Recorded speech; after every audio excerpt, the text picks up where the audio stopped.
Bismillahirrahmanirrahim. Waruwiya an Jabir bin Abdillah radhiyallahu ta'ala. Sareng parantos diriwayatkeun ti Sayyidina Jabir bin Abdullah radhiyallahu anhu annahu qala, bahwa Sayyidina Jabir parantos nyarios qala alaihi salam, parantos nyarios Kanjeng Nabi Muhammad sallallahu alaihi wasallam, idza kana yaumul qiyamati, di mana-mana dongkap hari kiamat, wa bu'isa man fil kuburi, sareng dibangkitkeun jalma-jalma dina tempat kuburanana, auhallahu ta'ala ila ridwana, kemudian Allah ngawahyukeun ka malaikat Ridwan, ya Ridwanu, inni qad akhrajtu shaimina min kuburihim ja'i'ina uttashan. Wahai malaikat Ridwan, sanyanyana kaula parantos ngaluarkeun jalma-jalma ahli puasa di jero kuburna, ja'i'ina uttosan, bari kaayaan lapar sareng haus. Fastaqbilhum bisyiwa'in wa fakihatin minal jinan, maka sambut ku anjeun wahai malaikat Ridwan eta jalma-jalma ahli puasa teh, bari pangmawakeun ku anjeun daging nu meunang naonnya siwain, meunang manggang, meunang ngabakar, meunang nyate lah meureun mun cek urang mah meureun, sareng bawa ku anjeun buah-buahan di surga pikeun jalma-jalma anu ahli puasa waktu di duniana. Fayasihu Ridwanu, kemudian malaikat Ridwan masihan komando, ya ayyuhal gilmanu wa ya ayyuhal wildan, wahai para pemuda dan anak-anak, alladzina lam yablughul hilma, gilman pemuda nu aya di surga, sareng wildan anak-anak anu aya di surga teh nyaeta jalmi anu mautna teu acan mencapai usia balig. Ieu mah masuk surga soalna kan can gaduh dosa, tapi di surgana jadi pelayan kena. Ketika ieu gilman sareng wildan teh dipanggil ku malaikat Ridwan, fayatu nabi atbakin min nuri, kemudian dararatanglah ieu gilman sareng wildan teh bari nyandak nampan tina cahaya, wa yajtami'una indahu, kemudian berkumpullah di caket malaikat Ridwan, aksaru min adadi qatril amtar, jumlah nagilman sareng wildan ieu lebih banyak daripada tetesan cai hujan, wa kawakibis samai, sareng lebih banyak daripada bintang di langit, wa auraqil asjari, sareng lebih banyak daripada dang-daunan nu aya dina tatangkalan. Banyak berarti ieu wildan sareng gilman teh. Bil fakihatil katsirati, ieu gilman sareng wildan teh kumpul dicaketeun malaikat Ridwan bari nyandak buah-buahan anu sangat banyak. Wal at'imatis saminah, sareng nyandak makanan-makanan anu seueur dagingna. Wal asribatil ladidah, sareng nyandak minuman-minuman anu lezat. Kanggo saya tadi teh kanggo jalma-jalma anu ahli puasa. Fa idza laqiyahum, maka sawaktos malaikat Ridwan papendak sareng jalmi-jalmi ahli puasa tia waktu keur di duniana at'amahum min dalika kemudian masihkeun kana ieu tuangan sareng leuteun tea ka jalma-jalma ahli puasa disambut masyaallah wa yaqulu lahum kemudian nyarios ieu malaikat Ridwan ka jalma-jalma nu ahli puasa tea kulu washrabu hani'an bima aslaftum fil ayyamil khaliyah. Masya Allah bagja temen lamun seg anu disambut ku ucapan ieu teh urang aduh nikmat pisan berenangnya. Urang mah hanya sekedar berharap sareng berusaha mudah-mudahan urang sing kaasupkeun jalma-jalma anu disambut ku ucapan ieu. Saur malaikat kulu geratara ruang ku araranjeun wasrobu sareng sok mangga geralaleut ku araranjeun hanian bari narikmat bima aslaftum fil ayyamil khaliyah ieu teh kusabab amal anu parantos ku araranjeun dilaksanakeun di hari-hari anu dahulu waktu teu di dunia berarti ieulah buah amal anjeun wahai jalma-jalma mukmin. Aduh betapa bahagiana jalma-jalma ahli puasa.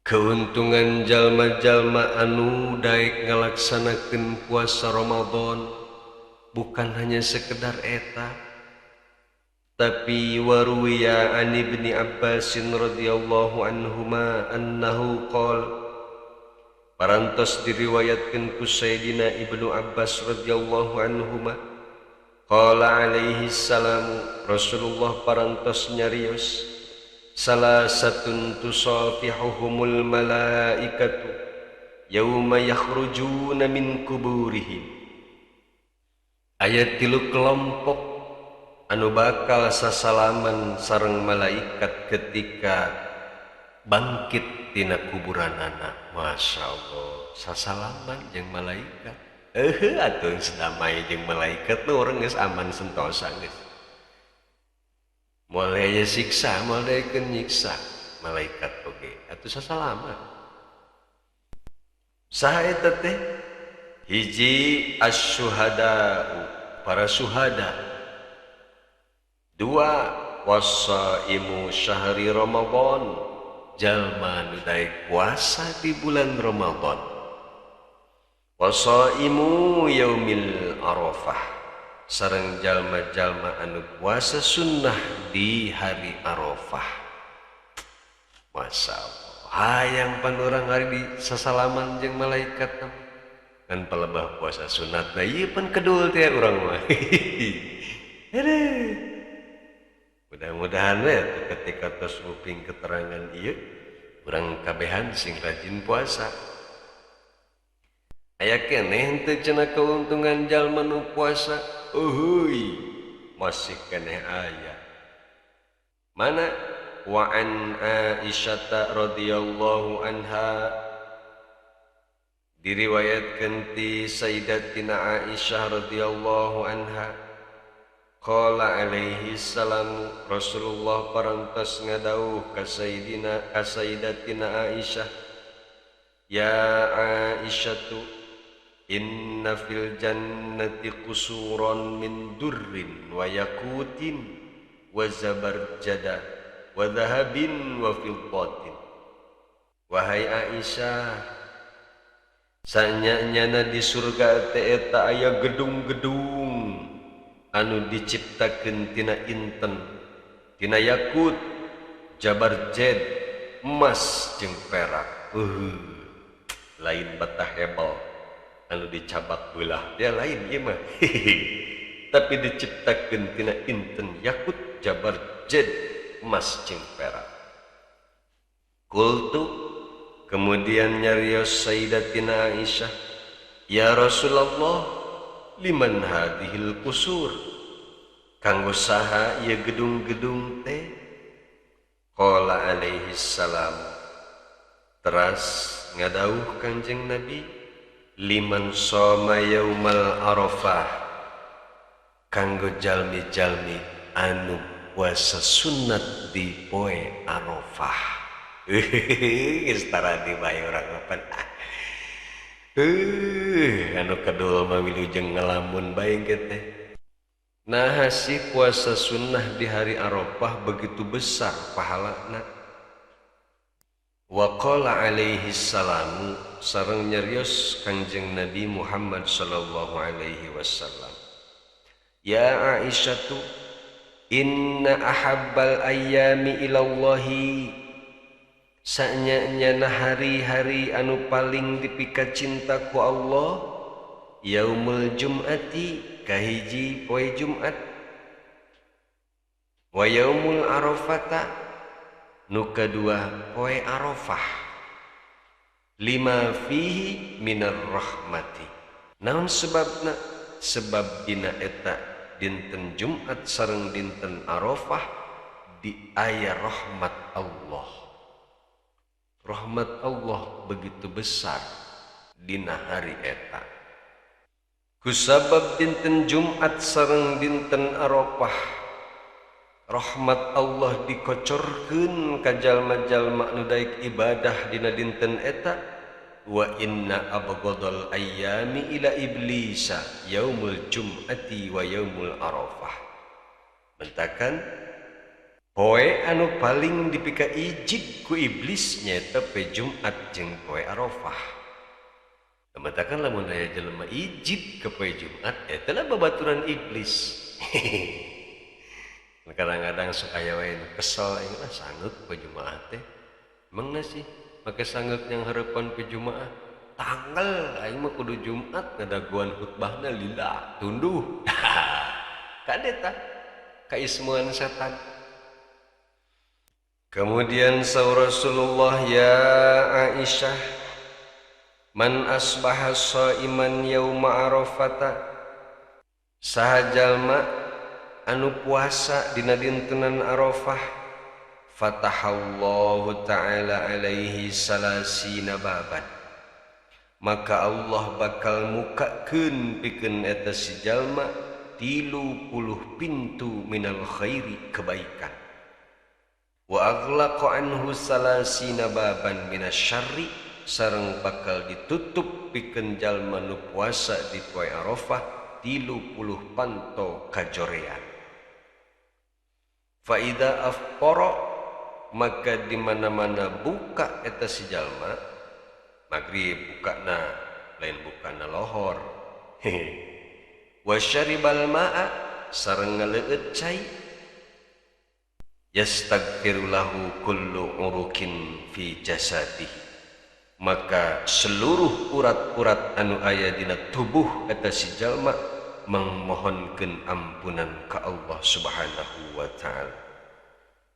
Yaqulu, eta urat yang ngucap, Allahumma rahamhu ila tulu'il fajri, ya Allah, mugi Gusti mikawelas ka ieu tubuh jalma anu puasa di poe Arafah dugi ka terbit fajar, eta keun ngadoakeun urang, insyaallah urang mah saleh, urang mah tibra sare, tapi aya nu ngadoakeun urang, ih pan eta kecida untung, tapi tetep aya dina kedul mah rembung ieu puasa teh. Podat teh penting mah aing udud ngopi sangeuk lah puasa lulus lungse. Puasa Ramadan ge lamun lain wajib bade sanggup. Ieu mah eta lah cirina jelema lemah imanna. Teu kabita ku padilah teh. Naon deui cenah man kauntungan jalma-jalma anu puasa teh? Wa fi khabarin akhara sareng dicarioskeun dina khabar anu sanes yukhrajus shaimuna min kuburihim wa yu'rafuna birihi afwahihim bisyamihim. Jalma-jalma anu rajin puasa, anu ahli puasa, baik puasa sunnah atanapi puasa wajib, maka bakal bangkit di kuburanana teh tiasa dikenali. Mana cirina jalma anu rajin puasa ketika bangkit di kubur? Birihi afwahihim bisyamihim, mulut nawangi kusabab rajin puasa. Nu matak bauna dibeakeun di dunia. Coba wae aja urang lamun keur puasa pek tengah poe euy eta mulut urang bauna luar biasa. Tah eta ke ditukeran kenai bau ayeuna mah di dunia tapi engke di akhirat urang wangi semerbak. Yutalaqawna bil mawaidi wal abariq, kemudian disambut ieu jalma-jalma tukang puasa teh di poe kiamah teh disambut bari disadiakeun berbagai hidangan sareng teko-teko anu dieusian ku cai-cai anu nararikmat. Yuqalu lahum, kemudian dicarioskeun ka ieu jalma nu ahli puasa teh kulu faqad ji'tum hina syabi'an nas, mangga geura tararuang ku anjeun margi anjeun baheula di dunia sering lapar ketika jalma-jalma nu lain mah warareg kan kitu urang. Keur puasa orang sedih teh orang kulit beteng ge asa rapet yang kulit tonggong ai batur barang dahar bae hareupeun urang sebal teh urang sebenarna mah haja-hajakeun tapi engke kulianana masyaallah batur bangkit di kubur kayaan lapar jeung haus urang disuguhan ku malaikat euy paneta nikmat. Ieu rekaman setel teh ke Ramadan unggal poe supaya urang keur lapar, keur lungse, keur haus tengah poe ngadengi keterangan ieu urang semangat deui. Pok hayang-hayangna can didengekeun videona. Ieu teh jaeu. Hayang ongkoh meureunnan pan pahalana ngalir meureunnan. Pahala ti Allah, pahala ti YouTube. Jadi dua tah, pahala ti Allah mangke di akhirat. Pahala di YouTube bangke tiap bulan tanggal 20 cair kena rekening. Aduh, kumaha we atuh promosi mah. Selain dipasihan tuangeun wasrobu faqad atashtum hina rawayan nasu. Teras disuguhan deui ku berbagai minuman. Naon margina? Margi anjeun parantos kehausan ketika orang-orang anu lain mah seger teu aya kehausan. Ayeuna sok anjeun geura leueut sepuasna bari bibitaan tuh kasih taeun nu tara puasa teh pan urang eta ngeunah eta ngabibitaan di poe kiamat. Wastarihu, kemudian istirahat anjeun ayeuna mah karunya bager tos capek anjeun puasa wae di dunia. Eta urang panikmat di alam ku malaikat. Fayakuluna wa yashrabuna wa yastarihuna wan nasu fil hisabi. Kemudian ieu jalma-jalma nu ahli puasa teh tararuang botram beureun aduh terus mararinu anu salalager bari istirahat wan nasu fil hisabi, sedengkeun jalma-jalma nu lain meukeur dihisab ripu urang nonton bae bari ngadahar seblak anu ti surga. Bari ngadahar ayam geprek meunang ti surga kan kitu. Masyaallah, iyalah kanikmatan jalma-jalma ahli ibadah terutama ibadah puasa. Mudah-mudahan orang sadayana sing dipasihan taufik ku Allah Subhanahu wa taala supaya daek ngalaksanakeun ibadah puasa baik anu wajib atanapi anu sunnah. Amin ya rabbal alamin. Wallahu a'lamu bishawab.